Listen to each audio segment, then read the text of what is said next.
السلام عليكم ورحمة الله وبركاته. إن الحمد لله نحمده ونستعينه ونستغفره ونعوذ بالله من شرور أنفسنا ومن سيئات أعمالنا. من يهده الله فلا مضل له ومن يضلل فلا هادي له، وأشهد أن لا إله إلا الله وحده لا شريك له، وأشهد أن محمدا عبده ورسوله. يا أيها الذين آمنوا اتقوا الله حق تقاته ولا تموتن إلا وأنتم مسلمون. يا أيها الناس اتقوا ربكم الذي خلقكم من نفس واحدة وخلق منها زوجها وبث منهما رجالا كثيرا ونساء، واتقوا الله الذي تساءلون به والأرحام إن الله كان عليكم رقيبا. يا أيها الذين آمنوا اتقوا الله وقولوا قولا سديدا يصلح لكم أعمالكم ويغفر لكم ذنوبكم، ومن يطع الله ورسوله فقد فاز فوزا عظيما. أما بعد، فإن خير الحديث كتاب الله، وخير الهدي هدي محمد صلى الله عليه وسلم، وشر الأمور محدثاتها، وكل محدثة بدعة، وكل بدعة ضلالة، وكل ضلالة في النار. أما بعد، فأعوذ بالله من الشيطان الرجيم.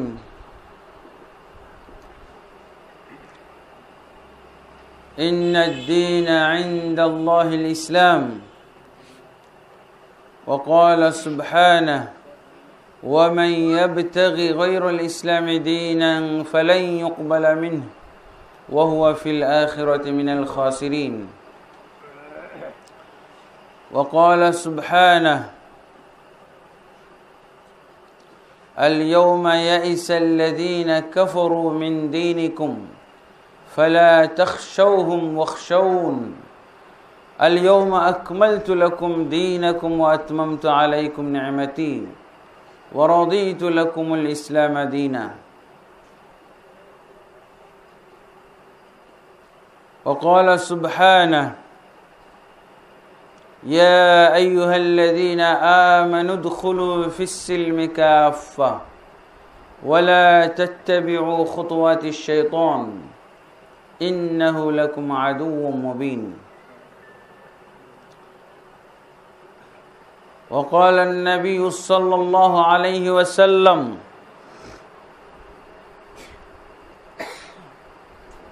تركت فيكم أمرين لن تضلوا ما تمسكتم بهما كتاب الله وسنتي.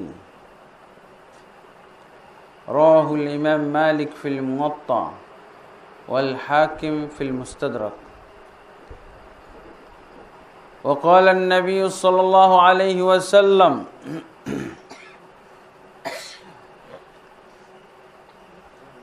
المتمسكون بما أنتم عليه. قال النبي صلى الله عليه وسلم: المتمسكون بما أنتم عليه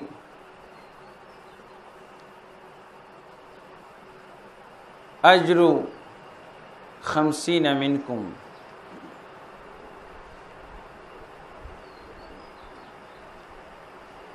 قالوا: أو منهم يا رسول الله؟ قال: لا منكم.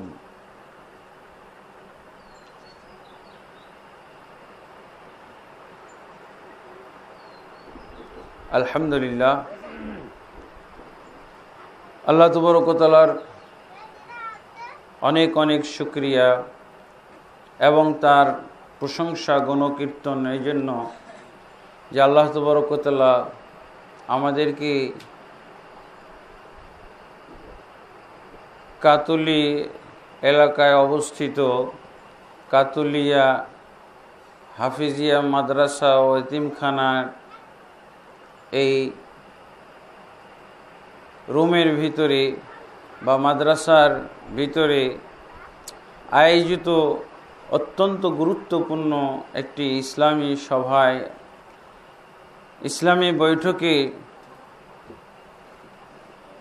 উপস্থিত হওয়ার তৌফিক দান করেছেন।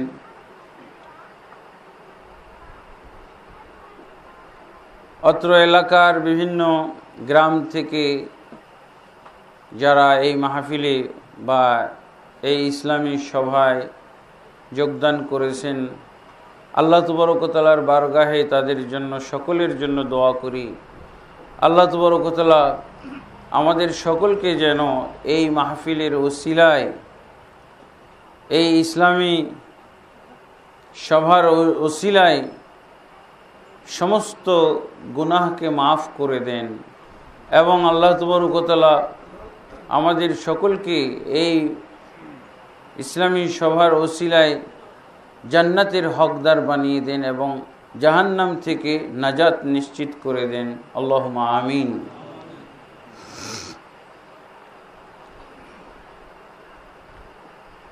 আলহামদুলিল্লাহ, অত্র এলাকায় আল্লাহ তাবারক ওয়া তাআলা আসার জন্য যাকে ওসিলা বানিয়েছেন তিনি হচ্ছেন আমাদের দিনী ভাই কর্নেল মিনহাজ সাহেব। তিনি প্রায় 1 মাস আগে উনি দাওয়াত দিয়েছিলেন, 1 মাসেরও বেশি হবে হয়তো, দাওয়াত দিয়েছিলেন ওনার এলাকায় আসার জন্য। আল্লাহ তাবারক ওয়া তাআলা 1 মাস পরে সেই সুযোগটা করে দিলেন। এই জন্য ওনাকে আমরা কৃতজ্ঞতা জানাই এবং ধন্যবাদ জানাই, যেহেতু তার দাওয়াতের ওসিলায় আমরা এখানে আসার সুযোগ পেয়েছি। আল্লাহ তাবারক ওয়া তাআলা তার অন্তর্নিহিত সদিচ্ছা নিয়তকে কবুল করে নেন, আল্লাহুম্মা আমিন, এবং তার এই সদিচ্ছার ভিতরে বরকত দান করুন। তিনি কোরআন এবং সুন্নাহ, ইসলামের যে সঠিক দাওয়াত এলাকায় পৌঁছাতে চাচ্ছেন, আল্লাহ তাবারক ওয়া তাআলা তার এই মনের মাকসাদকে পূর্ণ করুন, আল্লাহুম্মা আমিন। এবং আল্লাহ তাবারক ওয়া তাআলার কাছে আমি নিজে দোয়া করি, আপনারাও দোয়া করবেন, আল্লাহ তাবারক ওয়া তাআলা যেন আমার এই মুখ দিয়ে ইসলামের যা সঠিক কথা, কোরআন এবং সুন্নাহর দলিল ভিত্তিক কথা, কেবল সেটাই যেন বের করেন।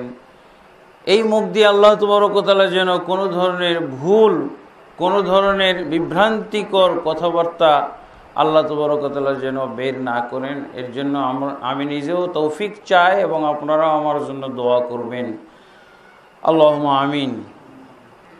তা আমি যেহেতু এই এলাকায় প্রথমবার এসেছি, এই জন্য আমি ইসলামের এমন বিষয় নিয়ে আলোচনা করতে চাই যে বিষয়ে কোনো মুসলিম ব্যক্তির দ্বিমত থাকতে পারে না, কোনো মুসলিম ব্যক্তির এখানে আপত্তি থাকতে পারে না। বিষয়টা অত্যন্ত গুরুত্বপূর্ণ এবং পরিচিত, সবার কাছেই এই বিষয়টা পুরাতন বলে মনে হবে ইনশাআল্লাহ। সেটা হলো কি, ইসলামের পরিচয়।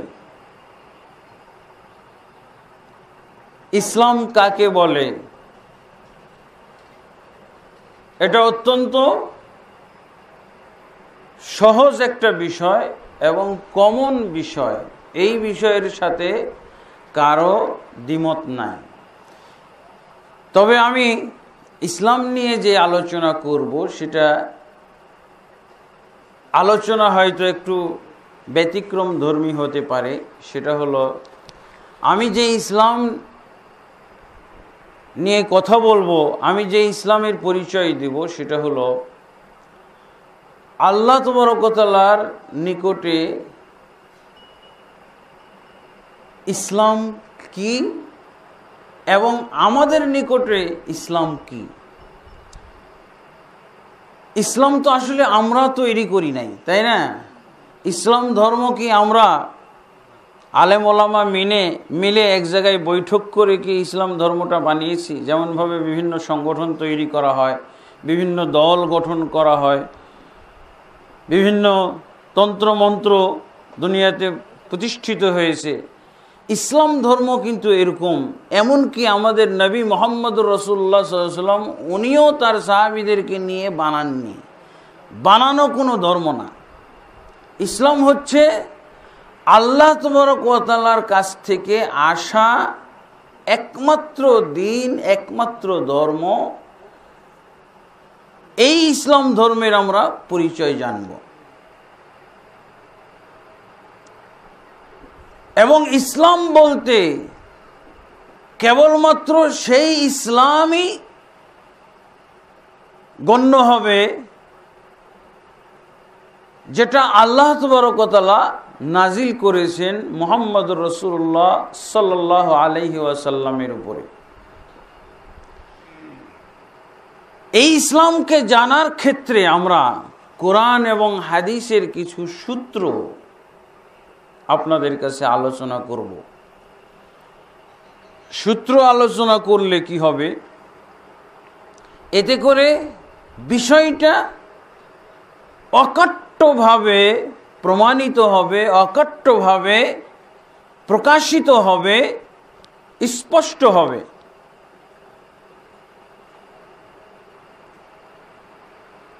আল্লাহ তাবারক ওয়া তাআলা সূরা আলে ইমরানের 19 নম্বর আয়াতে বলছেন, ইন্নাদ-দীনা ইনদাল্লাহিল ইসলাম, নিশ্চয়ই আল্লাহর নিকটে মনোনীত দিন, পছন্দনীয় দিন হলো কেবলমাত্র ইসলাম।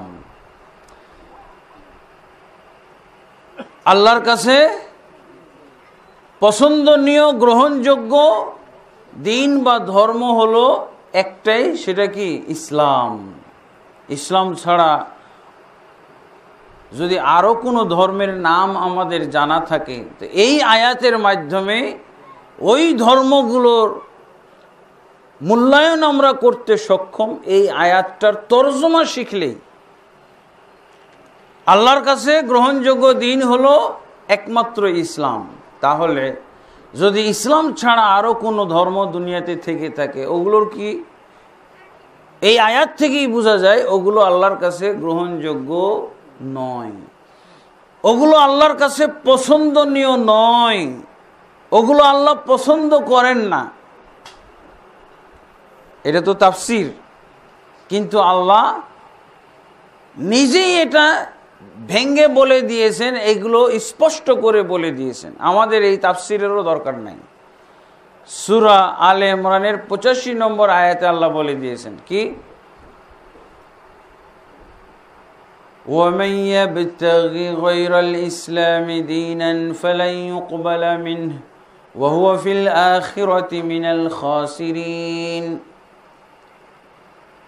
যে ব্যক্তি ইসলাম বাদ দিয়ে অন্য কোনো দিন, অন্য কোনো ধর্ম তালাশ করবে, আল্লাহ বলছেন ফালান ইউকবালা মিনহু, কোশ্চিন কালো ইসলাম বাদে অন্য কোনো ধর্ম আল্লাহর কাছে গ্রহণযোগ্য নয়। ব্যাখ্যা আল্লাহই করে দিলেন। তাহলে ইসলাম ছাড়া যে সমস্ত ধর্মের নাম মুখস্থ আছে, এগুলো আর যাচাই করার দরকার না, ঠিক না বেঠিক।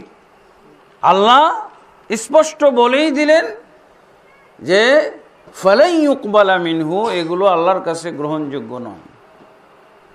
ওয়া হুয়া ফিল আখিরাতি মিনাল খাসিরিন। আর যে ব্যক্তি ইসলাম বাদ দিয়ে অন্য কোনো ধর্মাবলম্বী হবে, অন্য কোনো ধর্ম পালন করবে, এই ব্যক্তিদের ফলাফল হলো কিয়ামতের দিন এরা হবে ক্ষতিগ্রস্তদের অন্তর্ভুক্ত।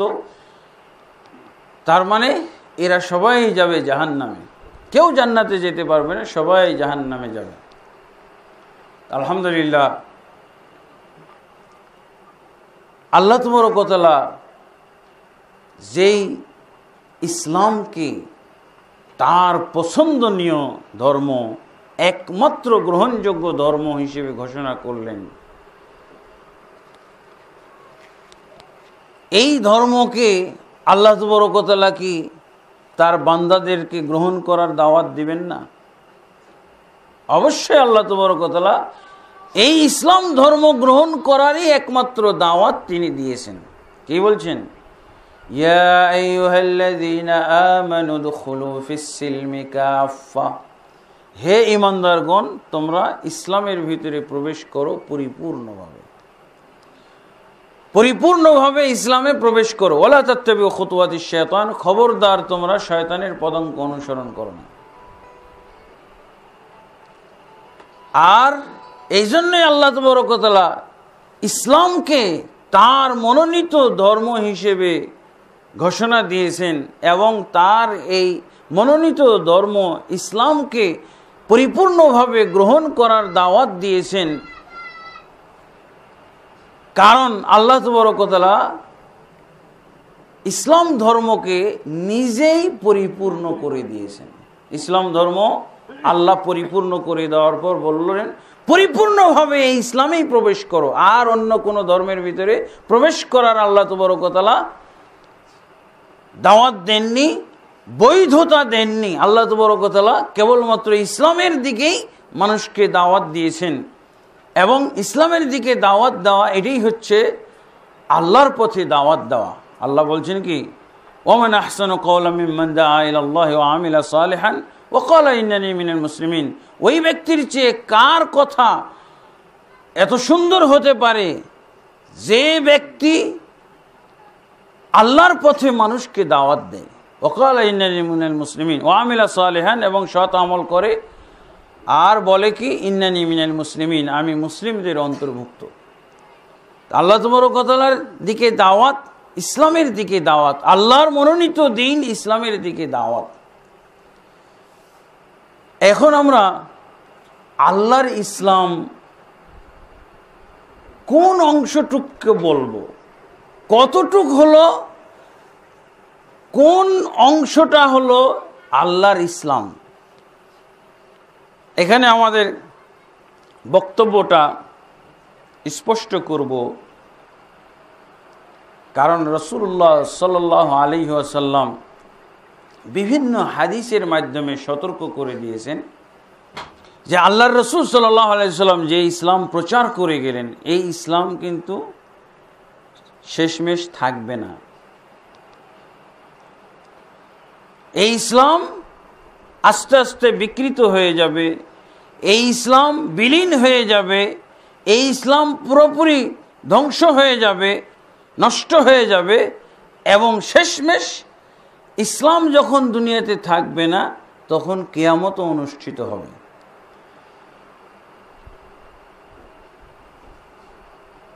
আল্লাহ তাবারক ওয়া তাআলা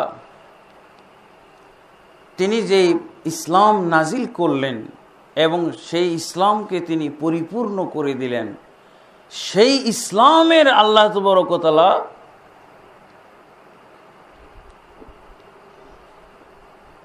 চিহ্নিত করার জন্য মডেল উল্লেখ করেছেন, নমুনা উল্লেখ করে দিয়েছেন।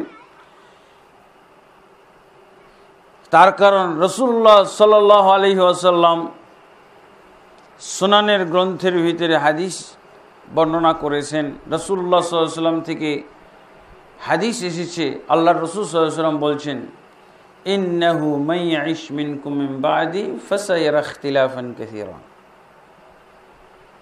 আল্লাহর রাসূল সাল্লাল্লাহু আলাইহি ওয়াসাল্লাম একদিন ভাষণ দিলেন, অত্যন্ত সারগর্ভ ভাষণ, অত্যন্ত জ্ঞানগর্ভ ভাষণ, অত্যন্ত ভারত্বপূর্ণ একটা ভাষণ, তথ্যবহুল ভাষণ। সাহাবায়ে কেরাম মনে করলেন যে আল্লাহর রাসূলের এই ভাষণটা মনে হয় বিদায়ী ভাষণ, উনি মারা যাবেন, দুনিয়ার থেকে বিদায় নেবেন, তাই তিনি এরকম ভাষণ দিলেন। হযরত ইরবাজ বিন সারিয়া রাদিয়াল্লাহু আনহু এই হাদিস বর্ণনা করছেন যে আল্লাহর রাসূল সাল্লাল্লাহু আলাইহি ওয়াসাল্লাম আমাদের মাঝে একদিন অত্যন্ত সারগর্ভ ভাষণ রাখলেন। এই ভাষণ শুনে আমাদের অন্তর বিগলিত হয়ে গেল, আমাদের চোখ দিয়ে অশ্রু প্রবাহিত হওয়া শুরু করলো। আমরা বললাম, ইয়া রাসূলুল্লাহ কাআন্নাহা মাউইযাতু মুআদ্দিন, হে আল্লাহর রাসূল, আপনি যে ভাষণটা আজকে দিলেন আমাদের মনে হচ্ছে এটা আজকে আপনার বিদায়ী ভাষণ। ফাউসিনা, অতএব আমাদেরকে আপনি ওসিয়ত করুন, আমাদেরকে আপনি নসিহত করুন, উপদেশ দিয়ে যান, আমরা আপনার শেষ বেলায় উপদেশ শুনতে চাই। আল্লাহর রাসূল সাল্লাল্লাহু আলাইহি ওয়াসাল্লাম, সাহাবীরা নাম দিলেন আল্লাহ রসুলের এই ভাষণের শেষ ভাষণ। এবং আল্লাহ রসুল সাল্লাল্লাহু আলাইহি ওয়াসাল্লাম কিন্তু প্রতিবাদ করলেন না যে না এটা শেষ ভাষণ না, আরও অনেক দিন আমি বাঁচব, আরও অনেক দিন তোমাদের মাঝে আমি ভাষণ দিতে পারবো, এই কথা কিন্তু আল্লাহ রসুল বললেন না। সাহাবায়ে কেরাম নাম দিলেন তার ভাষণের বিদায়ী ভাষণ, আর রাসূলুল্লাহ সাল্লাল্লাহু আলাইহি ওয়াসাল্লাম সেটা স্বীকৃতি দিলেন। যখনই তারা জিজ্ঞেস করলেন রাসূলুল্লাহ সাল্লাল্লাহু আলাইহি ওয়াসাল্লামের কাছে, ইয়া রাসূলুল্লাহ আমাদেরকে আপনি উপদেশ বাণী শুনিয়ে যান, রাসূলুল্লাহ সাল্লাল্লাহু আলাইহি ওয়াসাল্লাম উপদেশ বাণী শুনাইলেন। কি বললেন? উসিকুম বিতাকওয়াল্লাহি, আমি তোমাদেরকে উপদেশ দিচ্ছি বিদায়ের মুহূর্তে, বিদায়ী ভাষণের পরে, বিতাকওয়াল্লাহ, আল্লাহ ভীতির উপদেশ দিচ্ছি। তারপরে কি? ওয়াসসামঈ ওয়াত-তাআ, এবং আনুগত্য করার, শ্রবণ করার, আনুগত্য করার। কার? তোমাদের যারা নেতা হবেন, তোমাদের যারা ধর্মীয় নেতা হবেন, তোমাদের যারা প্রশাসনিক নেতা হবেন, তাদের তোমরা কথা শুনবে এবং তাদের আনুগত্য করবে। একটা হলো আল্লাহ তাবারক ওয়া তাআলার দিক তিনি স্পষ্ট করে দিলেন যে তোমাদের দিন ধর্ম টিকে থাকবে যদি তোমরা আল্লাহকে ভয় করে চলো, আর তোমাদের সমাজ টিকে থাকবে যদি তোমরা নেতার আনুগত্য করো এবং তার কথা শোনো। এরপরে রাসূলুল্লাহ সাল্লাল্লাহু আলাইহি ওয়াসাল্লাম বললেন, ইন্নাহু মান ইয়াইশ মিনকুম মিন বা'দি ফাসায়ারা ইখতিলাফান কাসীরা, নিশ্চয়ই তোমরা যারা আমার পরে দীর্ঘ জীবন লাভ করবে। তোমরা কাদেরকে বলছেন? সম্বোধন যাদেরকে করছেন তারা কি আমাদের যুগের লোকেরা ছিল নাকি?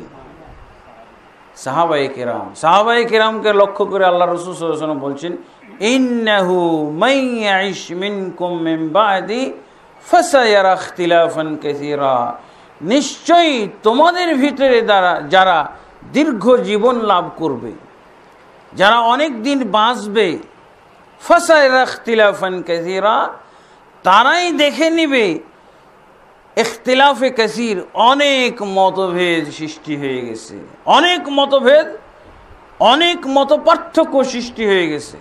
কিসের ভিতরে মতপার্থক্য? ইসলাম নিয়ে। ইসলাম নিয়ে মতভেদ সৃষ্টি হয়ে যাবে, মুসলিম সমাজের ভিতরে মতভেদ সৃষ্টি হয়ে যাবে। আল্লাহ রাসূল সাল্লাল্লাহু আলাইহি ওয়াসাল্লাম দুইটা বিষয় আঁকড়ে ধরতে বলছেন, দুইটা বিষয় প্রথমে ইশারা করেন। তোমরা আল্লাহকে ভয় করবে, আল্লাহকে যারা ভয় করে থাকবে তাদের দিনটা ঠিক থাকবে, আর যারা আনুগত্য করবে তাদের সমাজ ঠিক থাকবে। দিন আর সমাজ দুইটাই যদি ঠিক থাকে তাহলে এটাই হলো ইসলামী পরিবেশ, এটাই হলো ইসলামী সমাজ, এটাই হলো দিন। কিন্তু আল্লাহ রাসূল সাল্লাল্লাহু আলাইহি ওয়াসাল্লাম কি বললেন? সাহাবীদেরকে বলছেন বেশি দূরে যেতে হবে না, তাবেঈদের যুগের কথাও বলছেন না, সাহাবায়ে কেরামকেই বলছেন কি, ইন্নাহু মান ইয়াইশ মিনকুম মিন বা'দি ফাসায়ারা ইখতিলাফান কাসীরা, নিশ্চয়ই তোমাদের ভিতরে যারা দীর্ঘ জীবন লাভ করবে, যারা বেশি বয়স পাবে, তারা এই ইসলামের ভিতরে অনেক মতভেদ দেখতে পাবে, অনেক মতপার্থক্য হয়ে গেছে তা দেখতে পাবে। তো সাহাবীর যুগেই যদি দেখতে পাওয়ার আল্লাহ রাসূল সাল্লাল্লাহু আলাইহি সাল্লাম ভবিষ্যৎবাণী করেন, তাহলে আমাদের যুগের কি অবস্থা 1400 বছর পর? আল্লাহ রসুল সাল্লাল্লাহু আলাইহি ওয়াসাল্লাম বললেন ইসলামের ভিতরে মত পার্থক্য হয়ে যাবে।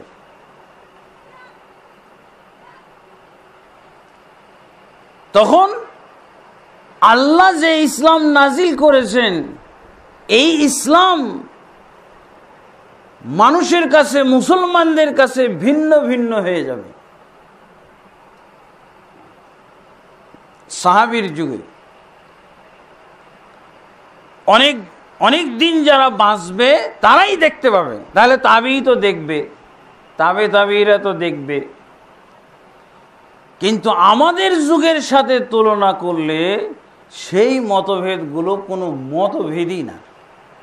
অথচ রাসূলুল্লাহ সাল্লাল্লাহু আলাইহি ওয়াসাল্লাম সাহাবীদেরকে এভাবে আশঙ্কা ব্যক্ত করলেন, সাহাবী তোমরাই দেখবে। আল্লাহ রসুল সাল্লাল্লাহু আলাইহি ওয়াসাল্লামের সাহাবীদের মধ্যে যেই সাহাবী সবচেয়ে দীর্ঘায়ু লাভ করেছিলেন, মানে বেশি দিন বেঁচে ছিলেন, সেই সাহাবীর নাম হলো আবু তুফাইল রাদিয়াল্লাহু আনহু। 110 হিজরিতে উনি মারা গেছেন, 110 হিজরিতে মারা গেছেন। আর 40 হিজরির 37 হিজরির থেকেই শুরু হয়ে গেছে ইখতিলাফ। 37 হিজরিতে ইখতিলাফ শুরু হয়ে গেল, আর 110 হিজরিতে যে সর্বশেষ সাহাবী তিনি মৃত্যুবরণ করলেন। আল্লাহ রাসূল সাল্লাল্লাহু আলাইহি ওয়াসাল্লামের ভবিষ্যদ্বাণী সঠিক প্রমাণিত হয়েছিল, তোমরাই যারা দীর্ঘ জীবন লাভ করবে দেখবে এই ইসলামের ভিতরে, এই ইসলামী সমাজের ভিতরে অনেক মতভেদ সৃষ্টি হয়ে গেছে।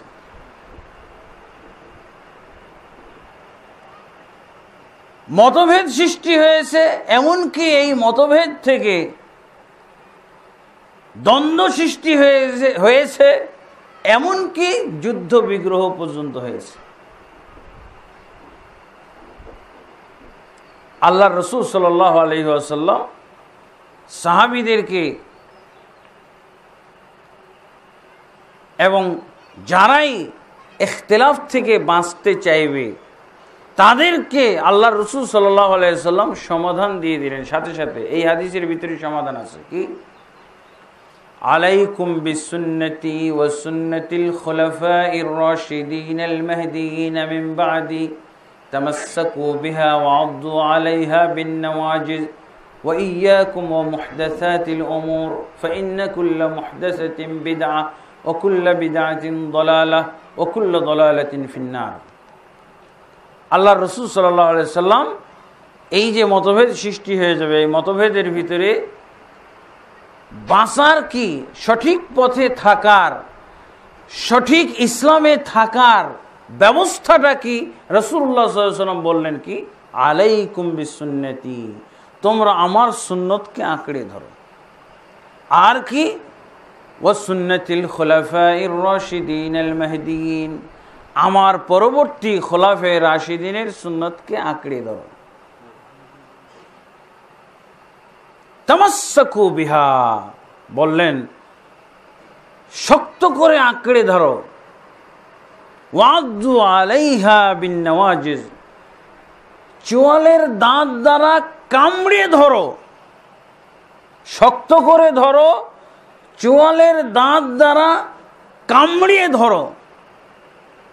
আপনি সামনের দাঁত দিয়ে যে একটা জিনিস কামড়ে ধরেন, ধরেন একটা রশি ধরেছেন, টান দিতেছে একজন, তা আপনি ওই রশি বেশিক্ষণ আটকাইতে পারবেন না, আপনার দাঁত সহ চলে যেতে পারে।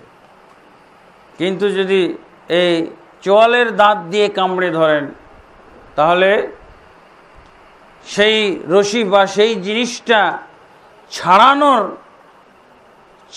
ছাড়ানো অনেক কষ্ট হবে, তাই না? অনেকক্ষণ আটকে রাখা যাবে, আপনার দাঁতটাও ভাঙবে না।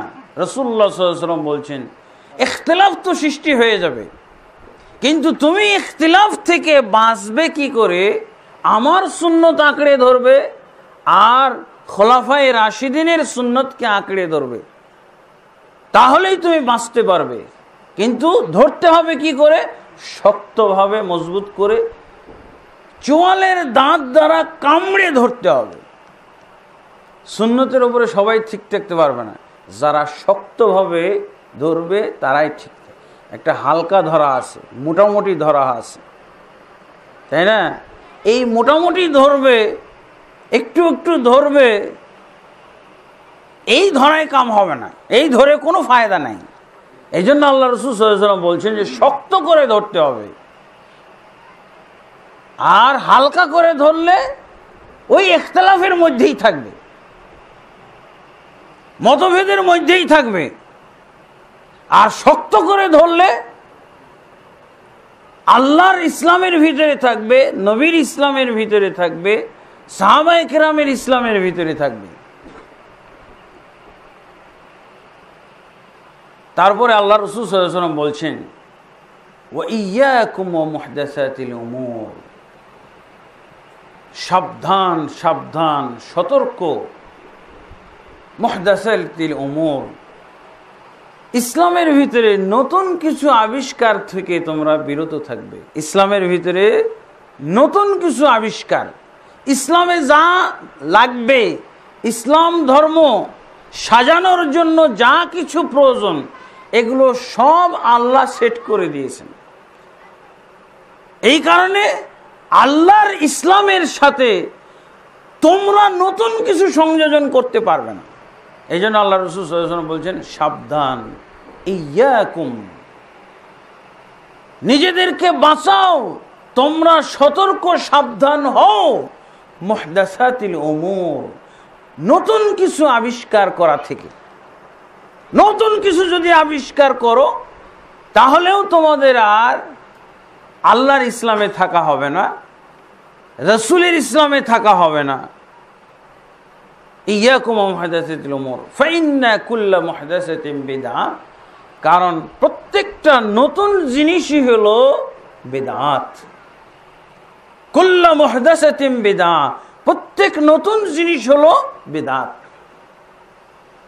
ইসলামের ভিতরে নতুন কিছু সেট করলে এটাকে আল্লাহ রাসূল সাল্লাল্লাহু আলাইহি ওয়াসাল্লাম বলছেন, আল্লাহ রাসূলের সংজ্ঞা। বেদাত আপনি চিনেন কি করে? কিছু বেদাতের সংজ্ঞা আছে, আলেমরা সংজ্ঞা দিয়েছেন, আর কিছু সংজ্ঞা হলো রাসূলের দেওয়া সংজ্ঞা। রাসূল সাল্লাল্লাহু আলাইহি ওয়াসাল্লাম বেদাতের সংজ্ঞা দিচ্ছেন, এটা মুখস্থ। এই ব্যাপারে তো আপনার দ্বিমত নাই, দ্বিমত থাকার কথা না। আল্লাহ রাসূল সাল্লাল্লাহু আলাইহি ওয়াসাল্লাম বেদাতের যেই সংজ্ঞা দিবেন, এই সংজ্ঞার সাথে তো মুসলমানকে একমত হইতে হবে। আল্লাহ রাসূল সাল্লাল্লাহু আলাইহি ওয়াসাল্লাম বললেন, ইয়াকুম মুহদাসাতিল উমুর, সাবধান হও, সতর্ক হও নতুন কিছু আবিষ্কার করা থেকে। তারপরে কি বলছেন?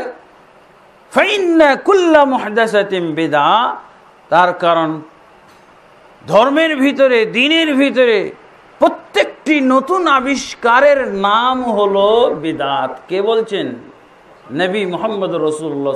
এটা হলো বেদাতের সংজ্ঞা। প্রত্যেক নতুন আবিষ্কারের নাম হলো বিদআত। ওয়া কুল্লু বিদআতিন দালালা, এবং প্রত্যেক বেদাতের পরিণাম হলো গোমরাহি, পথ ভ্রষ্টতা, জাহান্নামের পথ ধরা। ওয়া কুল্লু দালালাতিন ফিন্নার, এবং প্রত্যেকটা ভ্রান্তি, পথ ভ্রষ্টতার পরিণাম হলো জাহান্নাম, জাহান্নামের আগুন। কুল্লু দালালাতিন ফিন্নার। দ্বীনের সাথে আল্লাহর রাসূল সাল্লাল্লাহু আলাইহি ওয়াসাল্লাম, তাহলে ইসলাম, দ্বীন, ইসলাম, আর আরেক দিকে থাকবে বেদাত। দুইটা ভাগ। হয় আপনার ভিতরে ইসলাম থাকবে, আর যদি ইসলাম না থাকে তাহলে আপনার ভিতরে বেদাত আছে। বেদাতটা ইসলাম নয়, ইসলামের মতো কিছু। বেদাত ইসলাম নয়, কিন্তু ইসলামের মতো মনে হবে। এটা জিনার মতো মনে হবে না, এটা গান বাদ্যের মতো মনে হবে না, এটা সুদ ঘুষের মতো মনে হবে না। এটা কিসের মতো মনে হবে? দ্বীনের মতো মনে হবে, ইবাদতের মতো মনে হবে, সওয়াবের কাজের মতো মনে হবে। এটা দোয়া, দেখলে দোয়া মনে হবে, দেখলে জিকির মনে হবে, দেখলে দুরুদ মনে হবে, দেখলে রোজা মনে হবে, দেখলে মুনাজাত মনে হবে, এগুলো মনে হবে। কিন্তু এগুলো নতুন, সব নতুন। আমি পুরা ইসলামটাকে নতুন করে সাজাইতে পারি। কিন্তু আমাকে যদি দায়িত্ব দেন, বা অনেক অনেক আলেম, অনেক পীর মুর্শিদ আজকে ইসলামকে নতুনভাবে সাজাচ্ছি, আমিও কিন্তু ইসলামটাকে নতুন করে সাজাইতে পারি। একেবারে সব কিছু, আপনার নামাজটাকে সাজাইতে পারবো, জাকাতকে সাজাইতে পারবো, হজকে সাজাইতে পারবো, উমরাকে সাজাইতে পারবো, জিকিরকে সাজাইতে পারবো, দুরুদকে সাজাইতে পারবো নতুন করে, নতুন সাজে সজ্জিত, এবং প্রত্যেকটা যুক্তিযুক্ত করে তুলতে পারবো। তখন এটা কি হবে?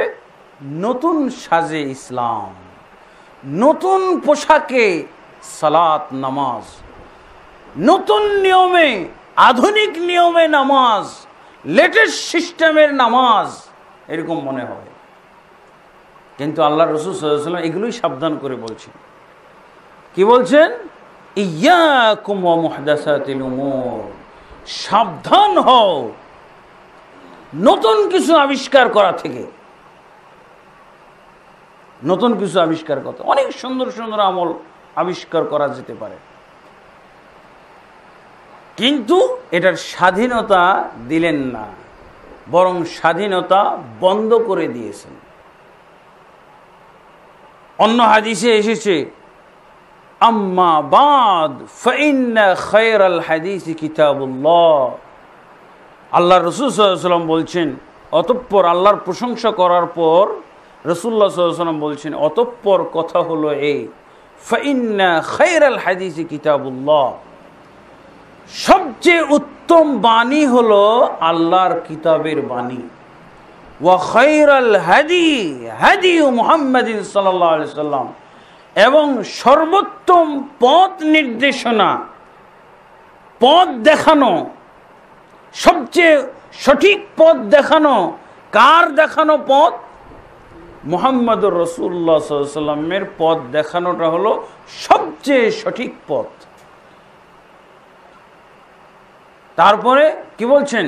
ওয়া শাররাল উমুরি মুহদাসাতুহা, সবচেয়ে নিকৃষ্ট কাজ হলো দিনের ভিতরে নতুন কিছু আবিষ্কার করা। সবচেয়ে নিকৃষ্ট কাজ আল্লাহ রাসূল কি বলছেন? সুনান আবু দাউদ, নাসাই, তিরমিজি, এগুলোতে এই হাদিসগুলো আছে। মুসলিম কি বলা হচ্ছে? সবচেয়ে নিকৃষ্ট কাজ হলো দিনের ভিতরে নতুন কিছু আবিষ্কার করা।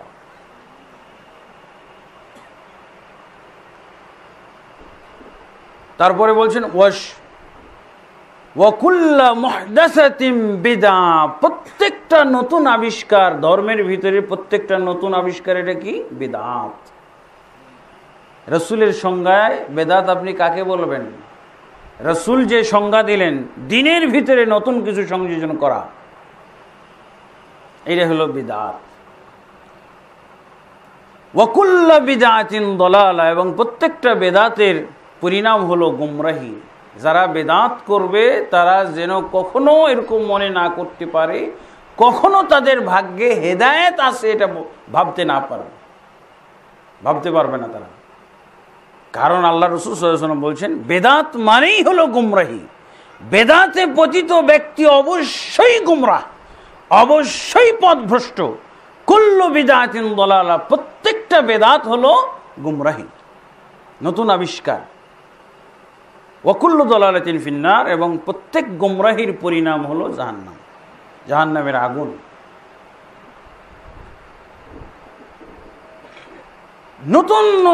নতুনত্বের মাধ্যমেই কিন্তু ইসলাম বিকৃত হয়ে যায়।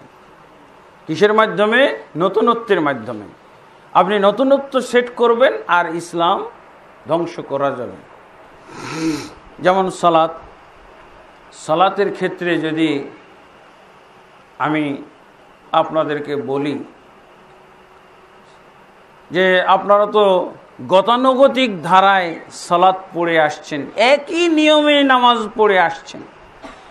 নামাজের ক্ষেত্রে কিছু নতুনত্ব আনা যেতে পারে, আপনাদেরকে অভ্যস্ত করছি আমি। আপনি নতুনত্ব কিভাবে এড়াবেন, কিভাবে প্রতিবাদ করবেন, প্রত্যাখ্যান করবেন, এটা শিখেন। কিছু আনকমন আপনাকে উদাহরণ দিচ্ছি, যাতে কমনগুলোকেও আপনি চিহ্নিত করতে পারেন। আমি আপনাদেরকে যদি বলি যে কি, আপনারা আজকে থেকে যে নামাজ পড়বেন, প্রত্যেক রাকাতে 2টা করে রুকু করবেন। নতুনত্ব এসে গেল না? আর আমি কি খারাপ কিছু করতে বলেছি আপনাদেরকে? রুকু একটা বাড়াইতে বলছি, আর একটা রুকু বাড়াবেন। মক্কাতে গত হজে বা আগের হজে ছিলাম, কিছু ভাই ফজরের নামাজ পড়ে এসে বলছে, ভাই কি সিস্টেমের এক নামাজ দেখলাম, 2 রুকু, 2বার রুকু করল। তখন আর কি ফজর হয় নাই, ফজরের পূর্বে মসজিদুল হারামের খতিব একটা নামাজ পড়ালেন। বাঙালি ভাইয়েরা জীবনও কখনো এই নামাজ দেখে নাই, জীবনের প্রথম নামাজ। এসে বলতেছে, কি নামাজ আজকে পড়লাম, 2টা রুকু, 1 রাকাতে 2 রুকু। নতুনত্বটা টের পাইছে কেন? যে এই 2 রুকুওয়ালা নামাজ তো পড়ে নাই। 1 রুকুর চেয়ে 2 রুকু ভালো না? আর একটা রুকু করলে কয়বার আপনি সুবহান রাব্বিল আযীম পড়তে পাবেন না? ওখানে সামি আল্লাহু লিমান হামিদা আছে না? রব্বানা লাকাল হামদু হামদান কাসীরান তাইয়্যিবান মুবারাকান ফি আছে না? রুকুর কতগুলো? এখানে খারাপ কিছু আছে? রুকু যদি একটা বাড়াই দিই, ওই যে মসজিদুল হারামে বর্ধিত রুকুতে সালাত পড়লো, বাঙালি ভাইয়েরা এসে বলছে, ভাই কি নামাজ পড়লাম। ও জীবনও শিখে নেয়, দেখে নেয়, কোনোদিন আমল হয় নাই বাংলাদেশ। হয়তো মসজিদুল বাইতুল মুকাররমও যদি এই নামাজ পড়া হয়, খতিব সাহেব বলবে এটা কি নামাজ। যেহেতু একদিনও এই বাংলার মাটিতে 2 রুকুতে যখন নামাজ হলো না, তাহলে তো এরকম আজীব গরিব মনে করবে না? তা আসেন, ওটা হলো সালাতুল কুসুফ, চন্দ্রগ্রহণের সালাত পড়েছেন। সেই রাত্রে চন্দ্রগ্রহণ লেগেছিল, সেই চন্দ্রগ্রহণের সালাতে 1 রাকাতে 2 রুকু। আমাদের দেশে তো বলা হয়, কি বলা হয়, যে খারাপ কি, রুকুটাকে আপনি খারাপ বলতে পারবেন? হুজুরদের ভাষা, বেদাতি হুজুরদের ভাষা এবং যুক্তি হলো, খারাপ কি করলো,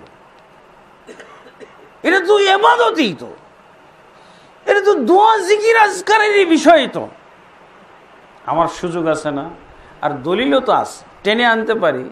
ওই নামাজে যদি 2 রুকু চলে, তা আমাদের এই নামাজে 2 রুকু চলবে না কেন? যদি আপনি এটাই শিখে নিতে পারেন, আলহামদুলিল্লাহ। এটাই শিখাইতে চাচ্ছি আপনাকে।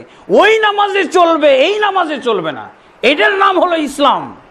আর ওই নামাজে যেহেতু চলে, সেহেতু এই নামাজও চলবে, সমস্যা কি? এটাই হলো বেদাত। এইটার নামে আপনি যে বুঝেন না, এক জায়গাটাই সব জায়গায় চালাইতে চান, এটাই হলো বেদাত। জানা মতো আপনি ব্যবহার করবেন। আমি যদি আজকে আপনাকে 5 ওয়াক্ত নামাজেই 2 রুকু করে, 2 রুকু, আমাদের দেশের হুজুরদের কোনো ভাষা নাই আমার এই রুকুকে প্রত্যাখ্যান করা, কোনো ভাষা নাই এদের। যতক্ষণ পর্যন্ত সুন্নত বেদাতের ইলম অর্জন না করবে, তার ভাষা নেই এটার প্রতিবাদ করার, ভাষা নেই, তার কোনো উপায় নাই আমার এই রুকুটাকে প্রত্যাখ্যান করার। 1 রুকু সব হুজুরের মাথায় চেপে বসবে, এই রুকু সরাইতে পারবে না। কিভাবে সরাবে? বলবে ভালো কাজ, ভালো কাজ বলে নাচানাচিও করে, বুঝেছেন? জিকির করে আর নাচানাচি করে, বুঝেছেন? বলছে ভালো কাজ, জিকির করতে করতে নাচবো, অসুবিধা কি? আপনি এখানে কি বলবেন? হুজুররা হয়তো অনেক সময় আনুমানিক কথা বলবেন যে 2 রুকুর আবার নামাজ আছে নাকি?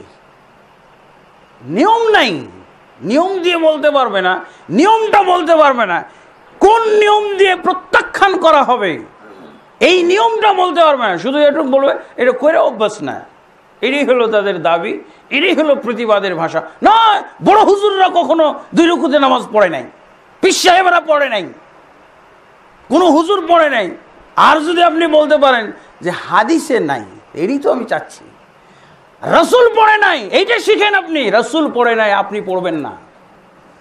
রাসূল অন্য জায়গায় পড়েছেন, ওই অন্য জায়গাটা এখানে টেনে আনবেন না। যেখানে 2 রুকুতে পড়েছেন ওইখানে 2 রুকুতে পড়বেন। এইখানে 2 রুকু সেট করে দিলে কেউ এটা সরাইতে পারবে না।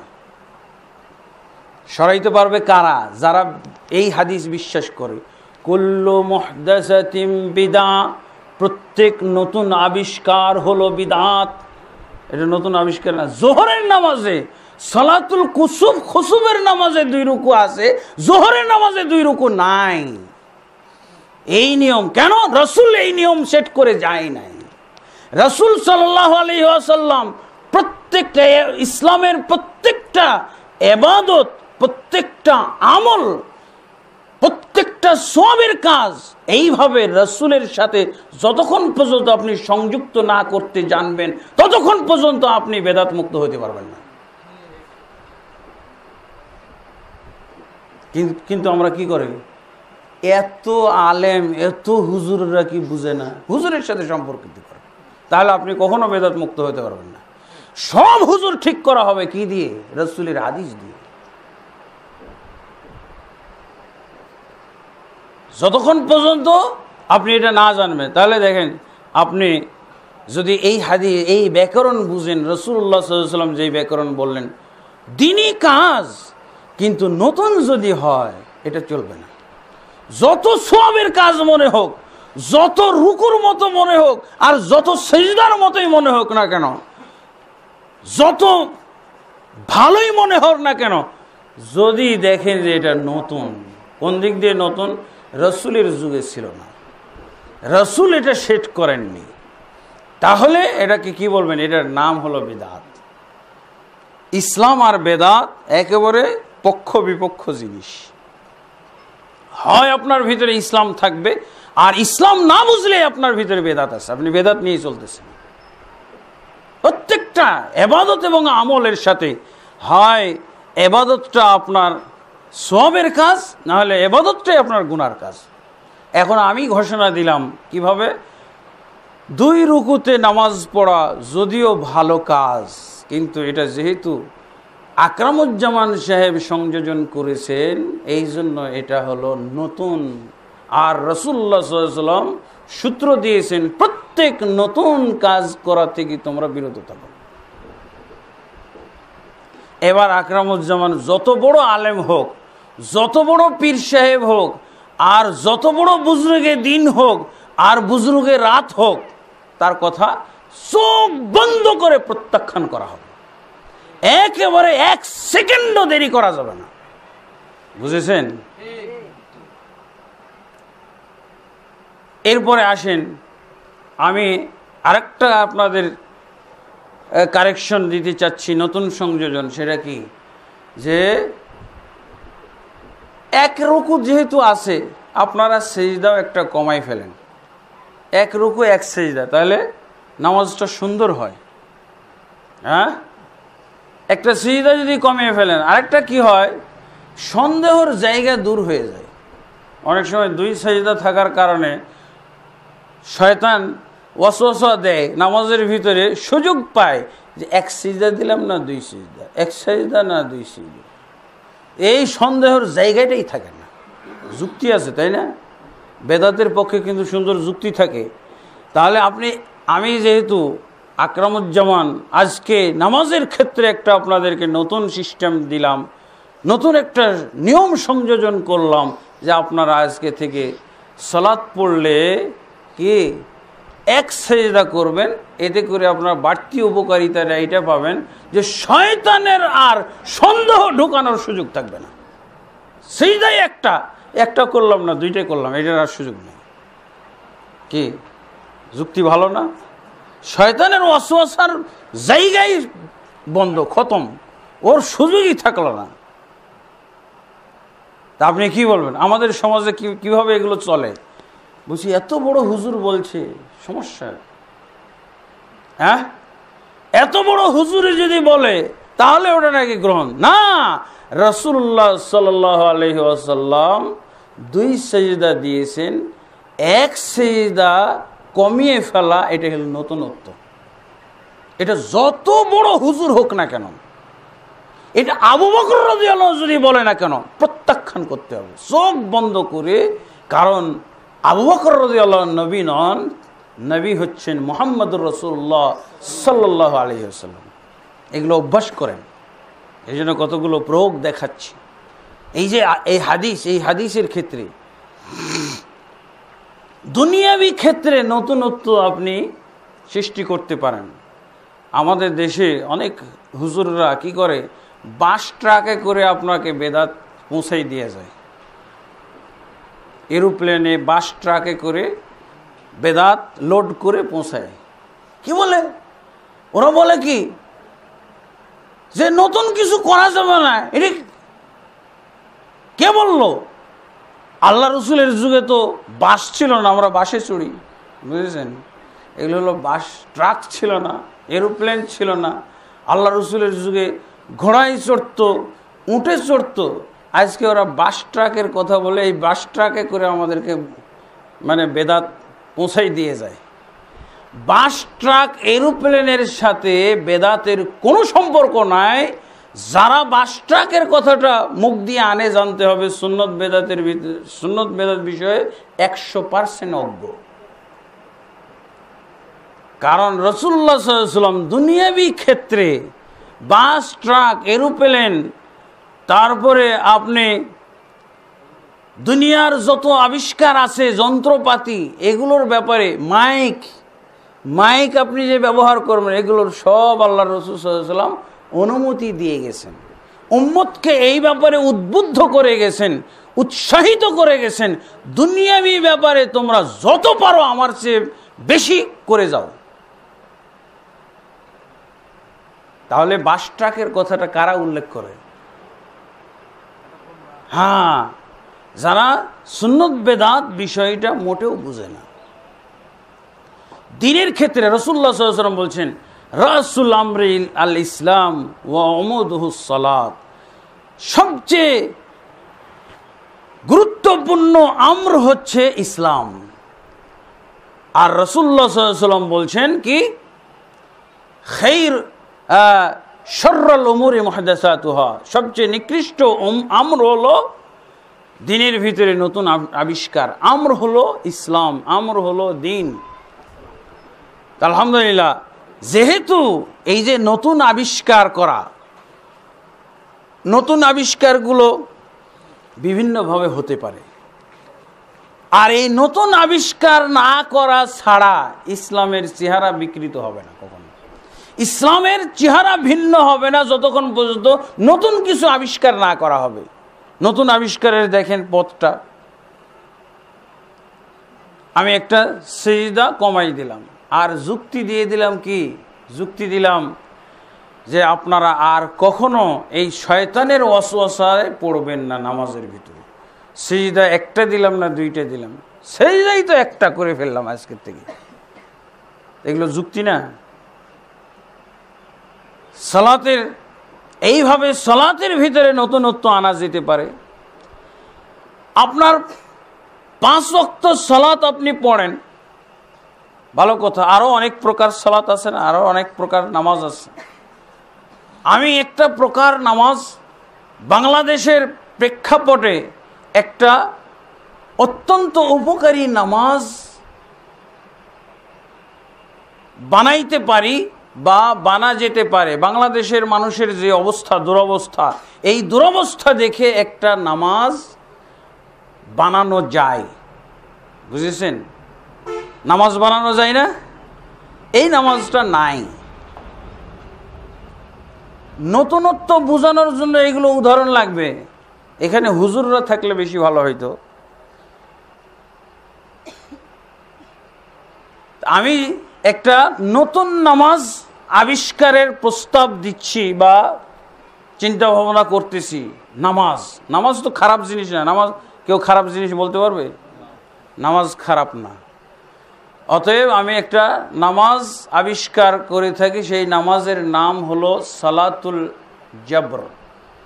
সালাতুল জবর, সালাতুল জোহর, সালাতুল আসর, এরকমভাবে সালাতুল জবর। সালাতুল জবর বুঝেন? সালাতুল জবর আরবি ভাষায় এর নাম হলো সম্পূরক নামাজ, পরিপূরক নামাজ। হ্যাঁ, ত্রুটি শুধরানোর নামাজ। এটা কিভাবে? আমি ধরেন এই নামাজ আবিষ্কার করে নতুন একটা নামাজ আবিষ্কার করলাম। কি কারণে? এইটা এই কারণে করলাম যে এই নামাজের ফজিলত হলো এই, যারা বিগত জীবনে 50 বছর, 40 বছর, 30 বছর নামাজ পড়ে নাই, এই লোকগুলো যদি এই নামাজটা একবার পড়ে ফেলে তাহলে কি হবে?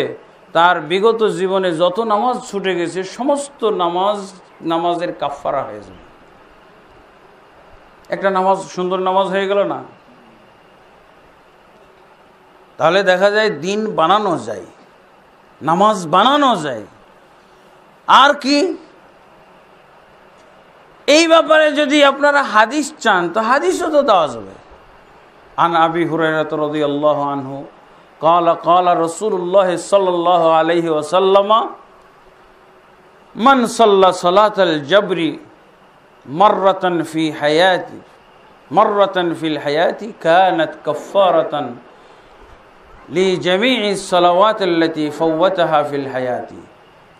আবু হুরায়রা রাদিয়াল্লাহু আনহু থেকে বর্ণিত, তিনি বলেন রাসূলুল্লাহ সাল্লাল্লাহু আলাইহি ওয়াসাল্লাম ফরমিয়েছেন, যে ব্যক্তি সালাতুল জবর জীবনে একবার পড়তে পারবে ওই ব্যক্তির বিগত জীবনের সমস্ত নামাজের কাফারা হয়ে যাবে। যত নামাজ ছুটে গেছিল সমস্ত নামাজের কাফারা হয়ে গেল। এটা কি বলবেন? সুবহানাল্লাহ বলবেন না নাউজুবিল্লাহ বলবেন? হ্যাঁ, অন্য জায়গায় কিন্তু ঠিকই সুবহানাল্লাহ বলেন, এইখানে আমি শিক্ষিত করে তুলছি, তো শিক্ষিত হয়ে যাচ্ছেন সাথে সাথে। এই জন্য এখানে নাউজুবিল্লাহ শেখানোর জন্য আপনাদেরকে বসিয়েছি। নাউজুবিল্লাহ বলবেন, সব সুবহানাল্লাহ বলার জায়গা না। এই নামাজের আবিষ্কারক কে? সামনেই দেখতে পাচ্ছেন। একটা নামাজের আবিষ্কার করা এটা জানতেন ব্যাপার নাকি? হ্যাঁ, অতীতের হুজুররা মিলাদ আবিষ্কার করতে পেরেছে, তারা যদি বিভিন্ন জিকির আবিষ্কার করতে পারে, দুরুদ আবিষ্কার করতে পারে, তা আমার পক্ষে কি নামাজ আবিষ্কার করা সম্ভব না? হ্যাঁ, আল্লাহর রাসূল সাল্লাল্লাহু আলাইহি ওয়াসাল্লামের মৃত্যুর পর আপনাকে একটা ইবাদত, একটা আমল একজন আবিষ্কার করে দিল। সে 100 বছর আগের, 100 বছরের পরের লোক, আর আমি 1400 বছর পরের আসা, কোনো পার্থক্য আছে?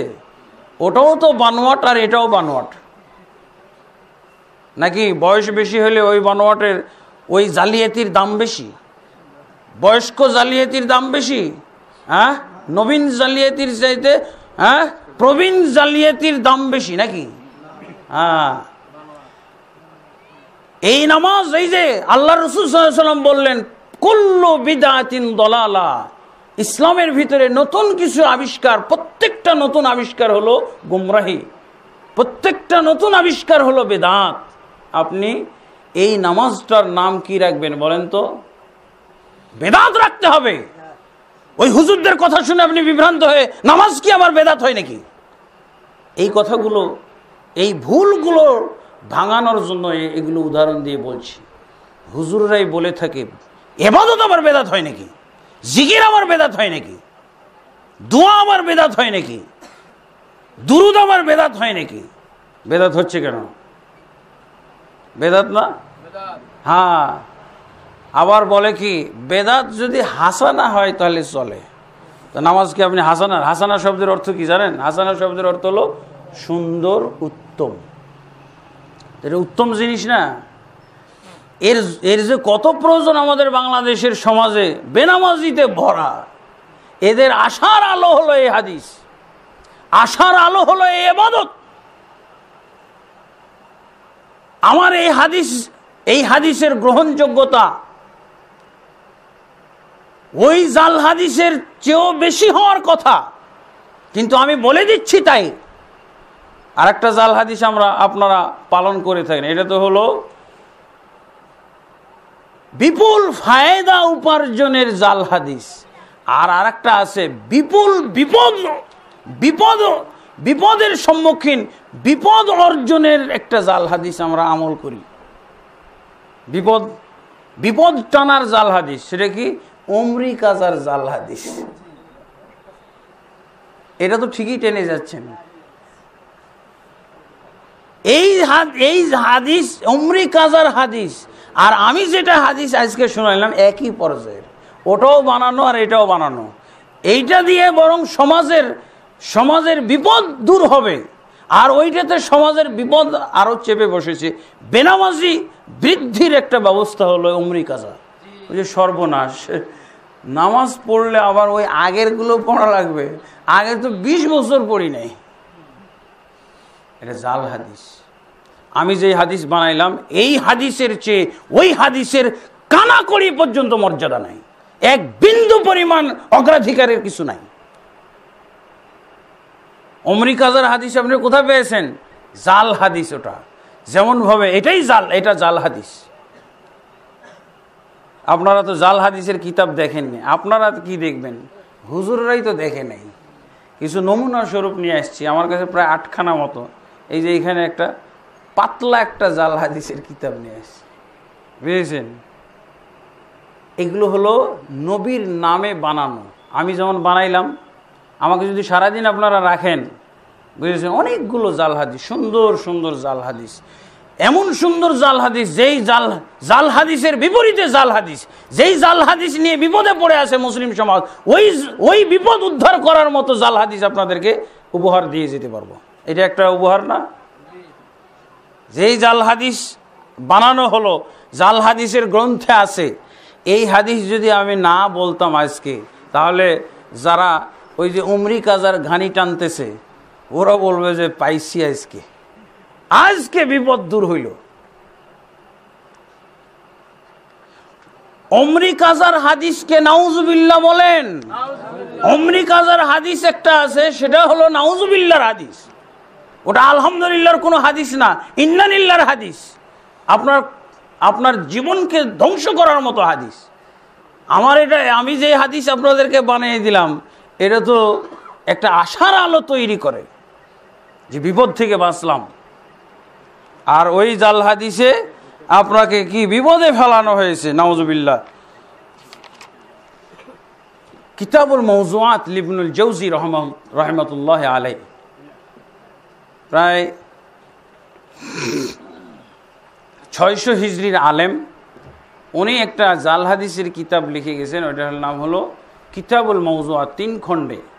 এই 3 খণ্ডের এই কিতাবের ভিতরে ওই যে উমরি কাজার হাদিসটা, জাল হাদিসটা আছে। আমার এটা যদি লেখা হইতো, আমি যদি না বলতাম, আমার নামাজ শিক্ষা বইয়ে যদি আমি লিখে দিতাম, তাহলে বাংলাদেশের মসজিদের খতিবরা এই জাল হাদিস প্রচার করত, এবং উমরি কাজার এই জাল হাদিসকে তারা কি করত? ক্যান্সেল করে দিত। কিন্তু একসাথে 2টা হাদিস আজকে ক্যান্সেল করতে হবে। আমি যেই হাদিস, তাজা জাল হাদিস যেটা আপনাদের সামনে তৈরি হলো, এটাকে ক্যান্সেল করবেন। আর বছর বছর যাবত, শত শত বছর আগে তৈরি করা হয়েছে যেই জাল হাদিস, সেই জাল হাদিসটাকেও আজকে ক্যান্সেল করবেন। উমরি কাজা আমল করে আসছেন না? মক্কার মসজিদে দেখলাম যে কিছু ভাই নামাজ পড়েই যাচ্ছে মসজিদুল হারামে। তো ওদেরকে জিজ্ঞেস করলাম, আপনারা কিসের নামাজ পড়লেন ভাই? তো বলছি উমরি কাজা।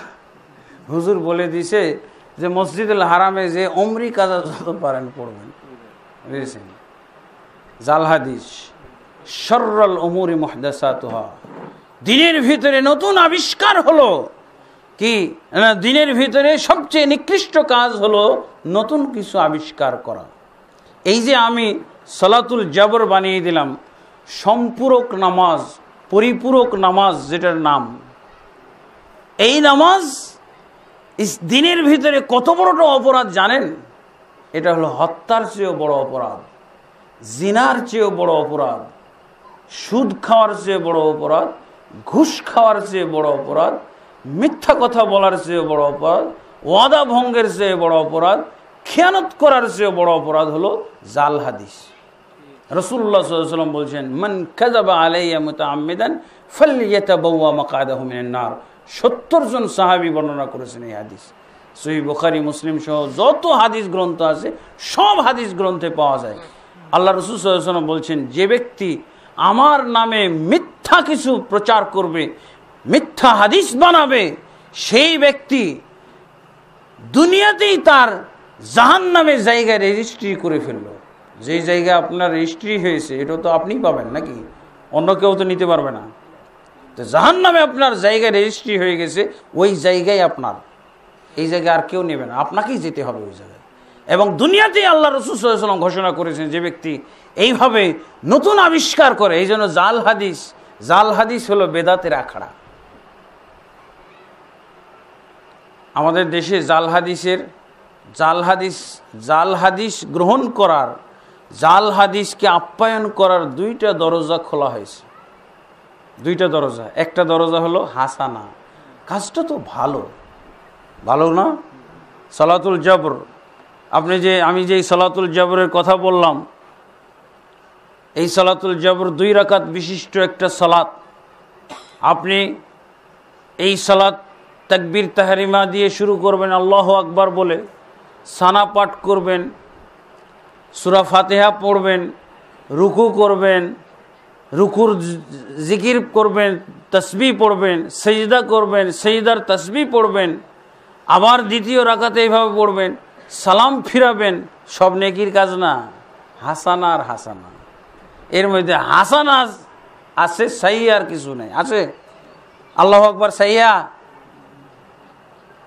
রুকু করা কি সাইয়্যা, সুবহান রাব্বিয়াল আযীম বললেন, এটা কি সাইয়্যা? খারাপ জিনিস?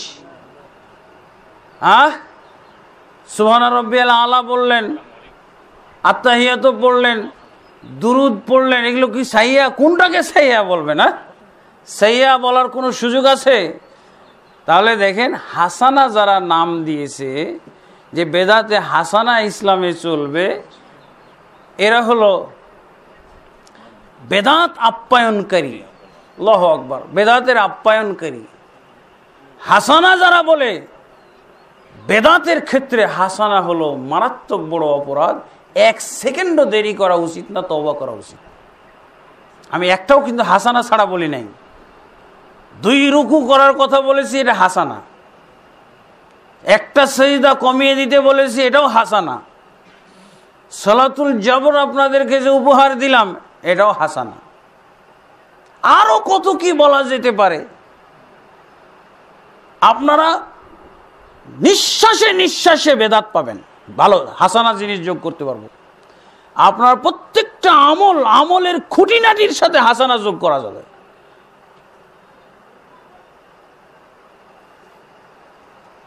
কেন এগুলো করতেছি দেন, এখানে আমার কাছে কিতাব আছে। এই কিতাবগুলো 2-1টা নমুনা স্বরূপ নিয়ে আসছি আপনাদেরকে দেখানোর জন্য। এগুলো প্রদর্শনীর কিতাব না। অনেক সময় বাহাস টাস করলে হুজুরেরা গাড়ি ভর্তি করে কিতাব নিয়ে যায়। কোনটা কি বিষয়ের কিতাব ওই হুজুরই বলতে পারবে না, খালি বোঝাই করে নিয়ে আসছে। এই হলো বেদাতের বিষয়ভিত্তিক ডিকশনারি। বিষয়ভিত্তিক ডিকশনারি। আপনি অজু গোসল করতে যে কি কি বেদাত করেন, নতুন সংযোজন অজু গোসলের ক্ষেত্রে, নামাজের ক্ষেত্রে নতুন সংযোজন কি করেছেন, সিয়াম রোজার ক্ষেত্রে কি নতুন নতুন সংযোজন করেছি, দান খায়রাত যাকাত সাদাকার ক্ষেত্রে কি নতুন নতুন সংযোজন মুসলমানরা করেছে, এগুলো বিষয় ভিত্তিক আছে, বিষয় ভিত্তিক বেদাত। তা হাসানা হলো বেদাত আপ্যায়নের একটা বিশাল দরজা। আপ্যায়ন বিরাট দরজাতে বসে দাঁড়িয়ে আপ্যায়ন করতে হয়, ইস্তেকবাল জানাইতে হয়, স্বাগত জানাইতে হয়। যখন অনেক লোক আসে, তাই না, অনেক লোক যখন আপ্যায়ন করবেন, আপনি অনেক লোককে স্বাগত জানাবেন, তখন বড় দরজা লাগবে না? তা হাসানাটা হলো বেদাতের বড় দরজা, ছোটখাটো না। আর একটা বড় দরজা হলো বেদাতের, সেটা কি? নিষেধ তো করেননি। আরো কিছু হুজুর আছে নিষেধ করছে নাকি? হ্যাঁ, আল্লাহ রসুল সাল্লাল্লাহু আলাইহি ওয়াসাল্লাম নিষেধ করছেন কোথাও? আমি এভাবে সবাইকে নিয়ে একসাথে জিকির আজকার করব, সুর ঝংকার তুলে, তারপরে সম্মিলিত স্বর সুরে আমি জিকির করব, এটা নিষেধ আছে নাকি কোথাও? নিষেধ আছে? আমি যখন 2টা রুকু সংযোজন করার কথা বলছিলাম, তখন নিষেধ কি আপনারা শুনছেন নাকি কথা? আল্লাহ রসুল নিষেধ করতে পারবেন? আমি তো এখানে বসে বসে কয়েকশো বেদাত আপনি তৈরি করবো, একটাও নিষেধ করেননি আল্লাহ রসুল। করছেন? নিষেধ করবেন? আমি যদি এখন যেমন একটা সালাতুল জাবর তৈরি করলাম, নিষেধ করতে পারছে আল্লাহ রসুল? উনি তো কবরে বসে আছে, নিষেধ করবেন কি করে? নিষেধ করার কোনো উপায় আছে? বেদাত যেটা জিনিস, ওটার নিষেধ থাকে না, কারণ এত জিনিস আল্লাহ রসুল নিষেধ করে যাবেন নাকি? মূলনীতি দিয়ে গেছেন। এক হুজুরকে জিজ্ঞেস বলা হয়েছে যে জর্দা হারাম, আপনি খান কেন?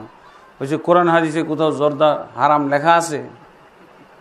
বলছে হিরণ অ্যাবা এগুলো কি লেখা আছে?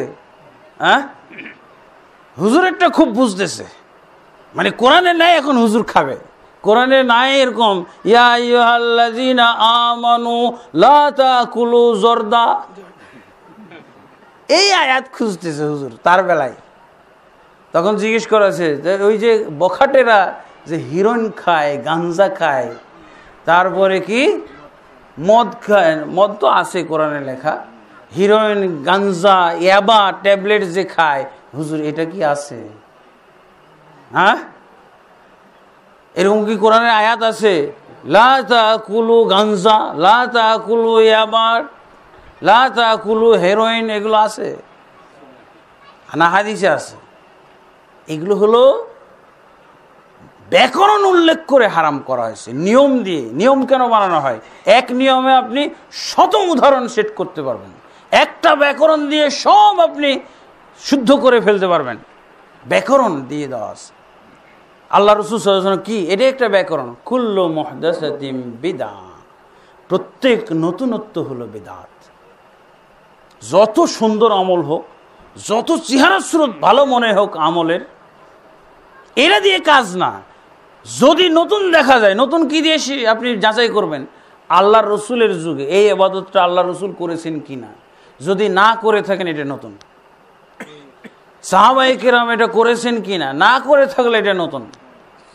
আর আপনি যে বাস ট্রাকে করে যে বেদাত লোড করে নিয়ে আসেন, এই বাস ট্রাক এর চেয়ে আরো আধুনিক যন্ত্র, আধুনিক আবিষ্কার আপনি করতে পারেন, এই ব্যাপারে রাসূল আপনাকে উৎসাহিত করে গেছেন, উদ্বুদ্ধ করে গেছেন।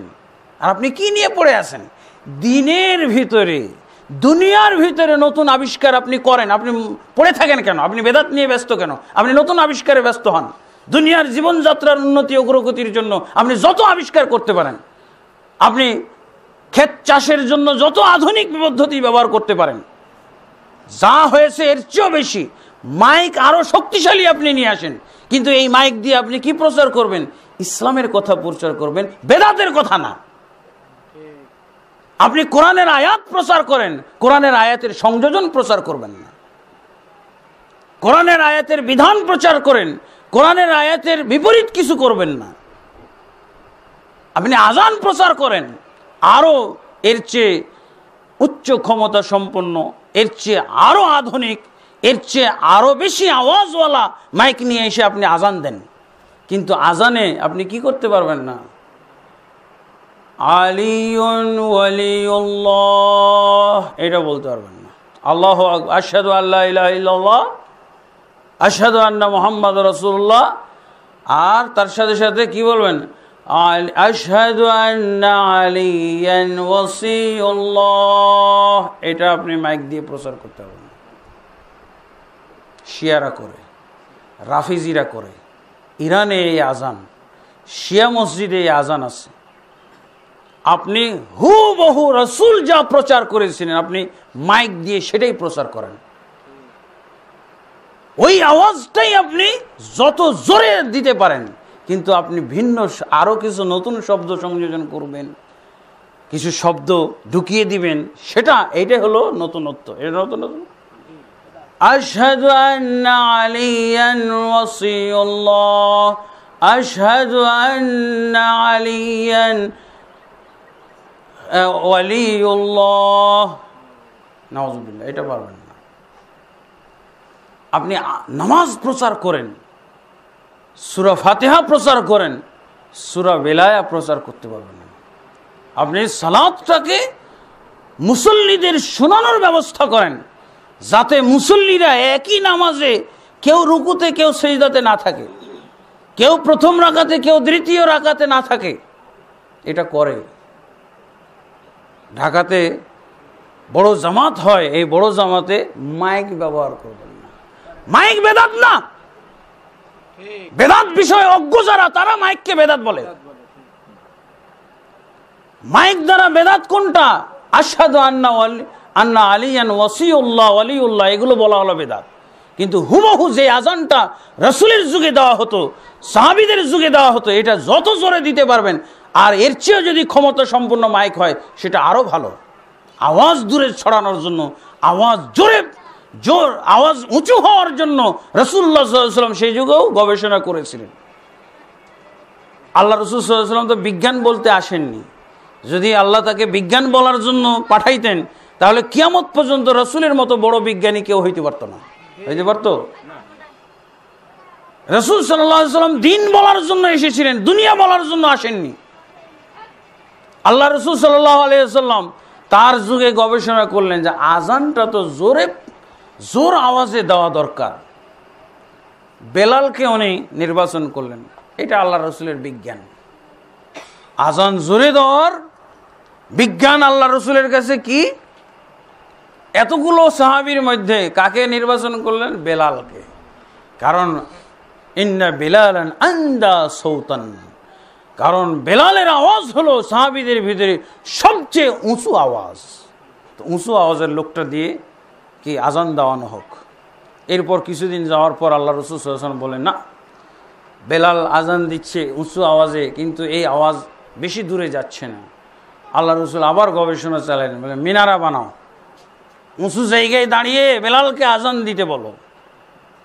যদি কেউ যায় বলতো, ইয়া রাসূলুল্লাহ, মিনারায় উঠতে হবে না, মাইক পাওয়া গেছে, কি করতেন আল্লাহ রাসূল? তাড়াতাড়ি নিয়ে এসো, মাইকে আওয়াজ দূরে যায়। মাইকে যদি আওয়াজ দূরে যায় তাহলে মিনারার দরকার নাই। কিন্তু আল্লাহ রাসূলের যুগে মাইক তৈরি হয় নাই। মাইক তৈরি না হওয়ার কারণে উনি মিনারা ব্যবহার করছেন।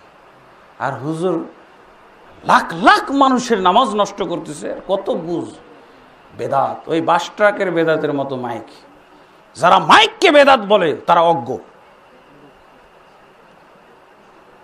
মাইক বেদাত নাকি?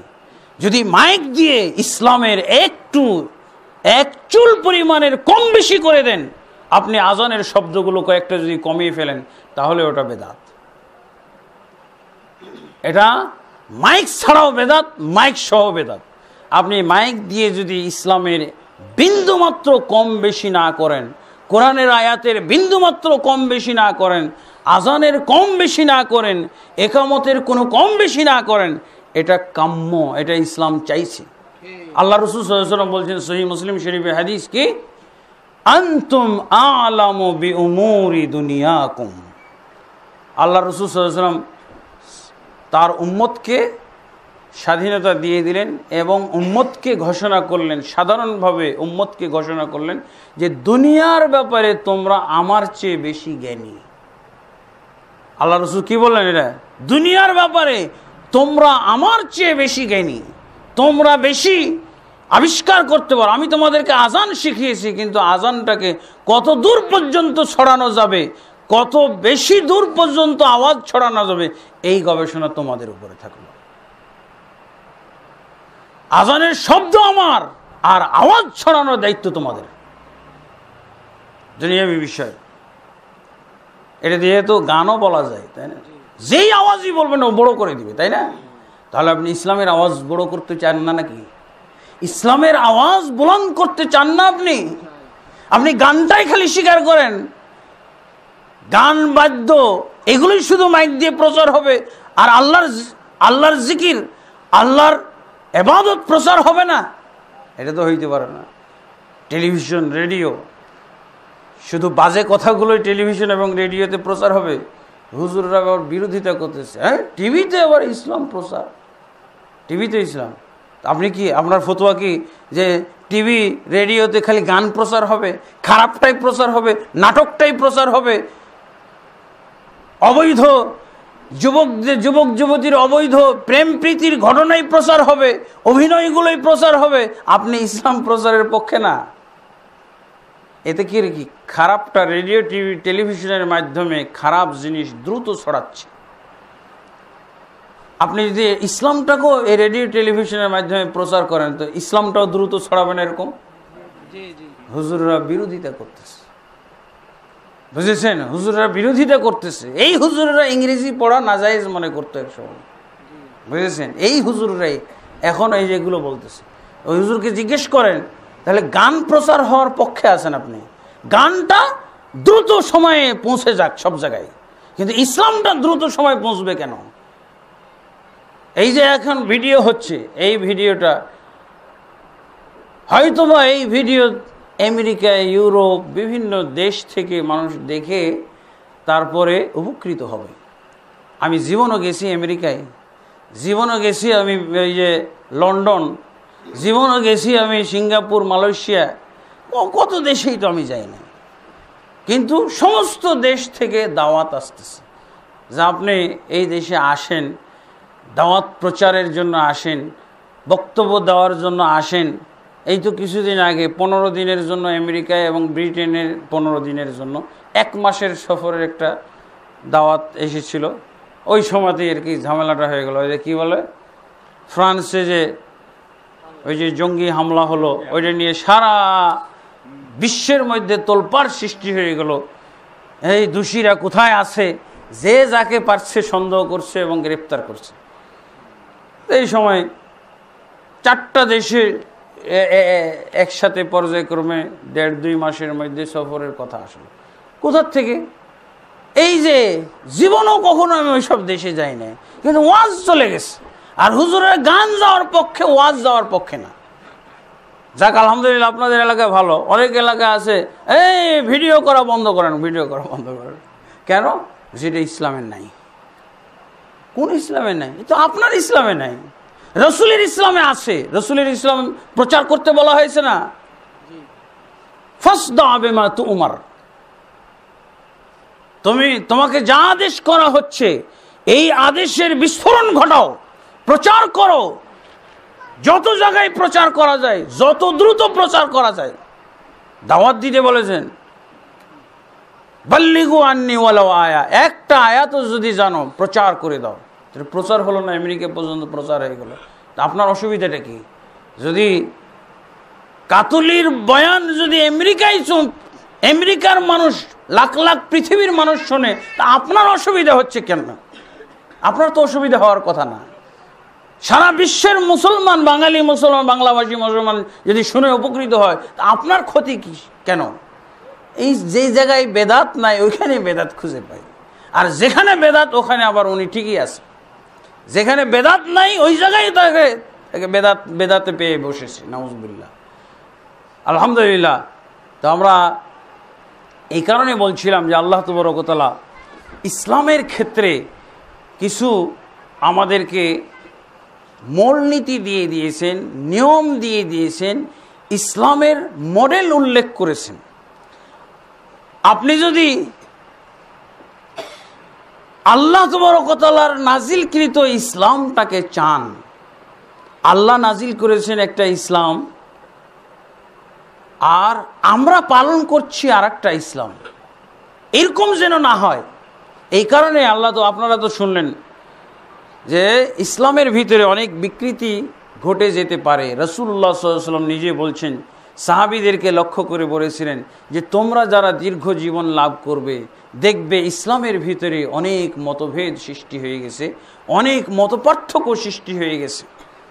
রাসূল সাল্লাল্লাহু আলাইহি ওয়াসাল্লাম বলেছেন না, তার মানে এক একজন এক একটাকে ঠিক বলতেছে। একজন বলছে এটা ঠিক, আর একজন বলছে না এটা বেঠিক। একজন বলতেছে এটা সুন্নাত, আর একজন বলতেছে না এটা বেদাত। একজন বলতেছে এটা সওয়াবের কাজ, আর একজন বলতেছে এটা বেদাত, গুনার কাজ। একজন বলতেছে এটা হালাল, আর একজন বলতেছে এটা হারাম। এটা মতভেদ না? এটা তো মত পার্থক্য।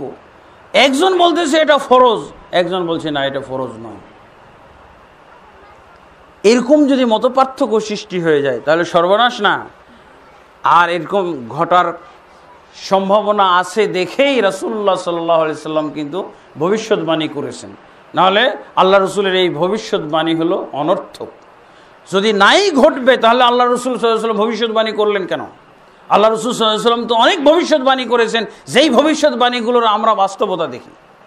আল্লাহ রসুল সাল্লাল্লাহু আলাইহি ওয়াসাল্লাম বলছেন না, কিয়ামতের আগে জিনা ব্যভিচার বেড়ে যাবে, বেপর্দা মহিলা বেড়ে যাবে, ইলম উঠে যাবে, অজ্ঞতা ব্যাপকতা পাবে। এগুলো সব প্রচার হচ্ছে না, প্রকাশিত হয়ে গেছে না? গরিব মানুষেরা অহংকার করবে, সম্পদশালী হয়ে যায় তারা অট্টালিকা তৈরি করবে।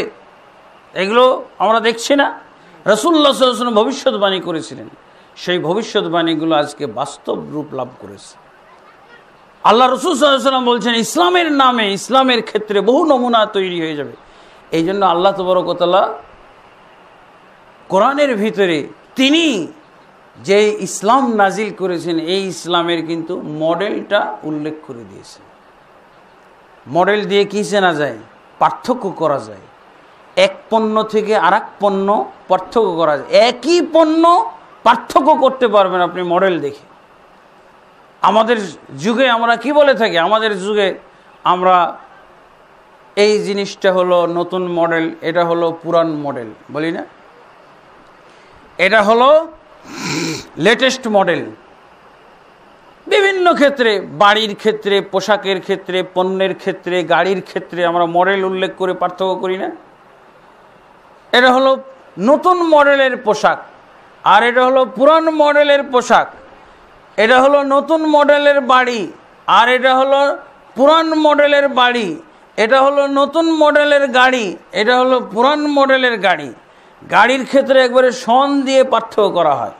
যেমন এর কি 80 গাড়ি, মানে 80-র দশকে যেগুলো তৈরি হয়েছে গাড়ি, এগুলো হলো 80। তারপরে 90-এর দশকে 90 থেকে 99 পর্যন্ত যে গাড়িগুলো তৈরি হলো, এগুলো হলো 90 মডেলের গাড়ি। 2000-এর পরে যে গাড়ি তৈরি হলো 2000 মডেলের গাড়ি, হ্যাঁ, 2003-এর গাড়ি, 2004-এর গাড়ি, 2014-র গাড়ি, 2015-র গাড়ি, তাই না? এরকম মডেল। আল্লাহ তাবারক ওয়া তাআলা তিনি যে ইসলাম নাজিল করেছেন, এই ইসলামের বিকৃতি যে হবে, এই বিকৃতি হয়ে যাওয়ার ফলে এক একজনের কাছে ইসলামের এক একটা চেহারা হয়ে যাবে। এই জন্য আল্লাহ তাবারক ওয়া তাআলা ইসলাম, তার নাজিলকৃত ইসলামের মডেল উল্লেখ করেছেন। এই মডেল চেনার ব্যাপারে আমাদের অনেকেরই মানে জ্ঞানের অভাব আছে দেখে আমরা বিভ্রান্তির মধ্যে পড়ে যাই, নাউজুবিল্লাহ। তো ইসলামের মডেল আল্লাহ যেটা উল্লেখ করেছেন সেটা কি? আল্লাহ বলছেন আল ইয়াউমা ইয়াইসাল্লাযীনা কাফারু মিন দীনিকুম। আল্লাহ কখন পরিবেশটা দেখেন। আল্লাহ প্রথমে বলছেন সূরা আল মায়েদার 3 নম্বর আয়াতে আল্লাহ তাবারক ওয়া তাআলা তার নাজিলকৃত ইসলামের মডেল উল্লেখ করেছেন। কিভাবে? আল্লাহ প্রথমে বলছেন আল ইয়াউমা ইয়াইসাল্লাযীনা কাফারু মিন দীনিকুম। আজ এমন একটা দিন, এমন একটা সময় তোমাদের জন্য এসেছে। কাদেরকে বলছেন? মুহাম্মদ রাসূলুল্লাহ সাল্লাল্লাহু আলাইহি ওয়াসাল্লাম এবং তার সাহাবীদেরকে লক্ষ্য করে আল্লাহ বলছেন আল ইয়াউমা ইয়াইসাল্লাযীনা কাফারু মিন দীনিকুম। আজ তোমরা এমন এক সময়ে উপনীত হয়েছো যে দুনিয়ার কাফেররা আজকে তোমাদের দিন থেকে তোমাদেরকে ফিরানোর ক্ষেত্রে, ফিরানোর ব্যাপারে সম্পূর্ণ হতাশ হয়ে গেছে। যে এদের দিন একটা মজবুতি পেয়ে গেছে, প্রতিষ্ঠা পেয়ে গেছে, এদের দিন শক্তিশালী হয়ে গেছে, এদেরকে আর দিন থেকে ফিরানো যাবে না।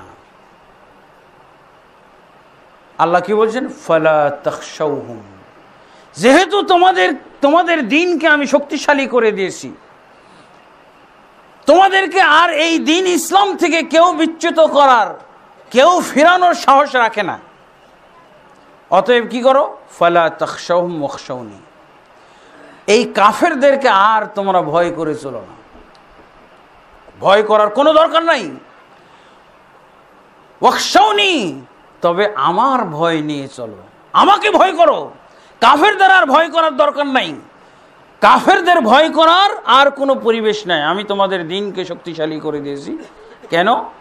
এবার আল্লাহ বলছেন, আল ইয়াউমা আকমালতু লাকুম দীনাকুম, আজকের দিন আমি তোমাদের দিনকে পরিপূর্ণ করে দিয়েছি। এই শক্তিটা কিভাবে আসলো দিনের ভিতরে? দিন থেকে আর কাউকে বঞ্চিত করতে পারবে না। কিন্তু মক্কার জীবনে দিন থেকে ফিরিয়েছে না? দিন থেকে অনেককে ফিরিয়ে নিয়েছে তারা, কমপক্ষে তারা জানের ভয়ে দিন থেকে ফিরে গেছে। বেলালকে প্রহর করা হয়েছে, সোহেবকে প্রহর করা হয়েছে, আম্মারকে প্রহর করা হয়েছে। আম্মারের পরিবার, মাকে হত্যা করা হলো, তার বাবাকে হত্যা করা হলো, এবার আম্মারকে মারা শুরু করলো। বেচারা মারের যন্ত্রণায় সে দিন থেকে ফিরে গেল, সে কুফরিতে ফিরে গেল, কিন্তু তার অন্তরটা ইসলামেই স্থির ছিল, কিন্তু মুখ দিয়ে সে কুফরি কথা স্বীকার করেনি। মক্কাতে এটা হলো কি না? দিন থেকে ফিরিয়ে নিল, বাহ্যিকভাবে তো দিন থেকে ফিরিয়ে নিল, আবার কুফরিতে ফিরিয়ে নিল আম্মারকে। আম্মার মদিনায় পালিয়ে যাওয়ার পর বলছে, ইয়া রাসূলুল্লাহ, তাদের মায়ের সহ্য না করতে পেরে আমি তাদের কুফরি কথা স্বীকার করে নিয়েছি। আমি দিন থেকে ফিরেছিলাম, কিন্তু মৌখিক স্বীকৃতির মাধ্যমে অন্তর আমার স্থির ছিল। কোরআন নাজিল করলেন আল্লাহ তাবারক, ইল্লা মান উকরিহা ওয়া কলবুহু মুতমাইন্নুন বিল ঈমান, ওই ব্যক্তি কাফের নয় যাকে বাধ্য করা হয় কুফরিতে আনার জন্য, কুফরিতে নেওয়ার জন্য, কিন্তু তার অন্তর থাকে স্থির, মুতমাইন, শান্ত, ইসলামের উপরে অটল অবিচল, এরা কাফের নয়, যদিও কুফরি কথা স্বীকার করে নিয়েছে। আল্লাহ কি বলছেন? সূরা মায়েদার 3 নম্বর আয়াত যখন নাজিল হয়, আর তোমাদের জন্য এরকম পরিবেশ নেই যে তোমাদেরকে এরকম জোর জবরদস্তি করে তোমাদেরকে ইসলাম থেকে বিচ্যুত করবে, ফিরিয়ে নেবে, এরকম সময় আর নেই, শেষ। কারণ কি? আল্লাহ বলছেন, আল ইয়াউমা আকমালতু লাকুম দীনাকুম, আজকের দিন আমি তোমাদের দিনকে পরিপূর্ণ করে দিলাম। আজকের দিন কি করলেন? পরিপূর্ণ করে দিলাম। আর দ্বিতীয় কথা হলো, ওয়াতমামতু আলাইকুম নি'মাতি, আমার নিয়ামতটিকে সম্পূর্ণ করে দিলাম। ওয়া রাদিতু লাকুমুল ইসলাম দীনা, এবং তোমাদের জন্য ইসলামকে দিন রূপে ধার্য করে খুশি হয়ে গেলাম। ইসলামকে দিন হিসেবে, ধর্ম হিসেবে ধার্য করে আল্লাহ খুশি হয়ে গেলেন। আলহামদুলিল্লাহ। এখানে মডেল কোনটা জানেন? ইসলাম, যেই আল্লাহ যে ইসলাম নাজিল করলেন এবং পরিপূর্ণ, শুধু নাজিলই করেননি, নাজিল করে পরিপূর্ণ করে দিয়েছেন। আর এই দিনের শক্তিটাও উল্লেখ করলেন যে আজকে তোমাদের দিনের ভিতরে এমন শক্তি আমি দিয়ে দিয়েছি, এই দিন থেকে তোমাদেরকে সরানোর আর ক্ষমতা নাই, কারোই ক্ষমতা নাই। দিন যেহেতু পরিপূর্ণ হয়ে গেছে, শক্তির দিকে পরিপূর্ণ এবং বিষয়ের দিক দিয়ে পরিপূর্ণ, আর কোনো ঘাটতি কমতি এর ভিতরে নাই। আল্লাহ বলে দিলেন। তাহলে আল ইয়াউমটা হলো আল্লাহর নাজিলকৃত দিনের মডেল। আল ইয়াউম, আজকের দিন। আল্লাহর ইসলামের মডেল হলো আল ইয়াউম। এই আল ইয়াউম শব্দটা মুখস্থ যারা করতে পারবে তারাই সৌভাগ্যবান। যারা আল ইয়াউম শব্দের মর্ম বুঝবে না, তারা আল্লাহর ইসলামে থাকতে পারবে না। যতই থাকার ইচ্ছা থাকুক, আল্লাহর ইসলামে থাকার কোনো সুযোগ নেই যদি আল ইয়াউম শব্দের মর্ম না বুঝে।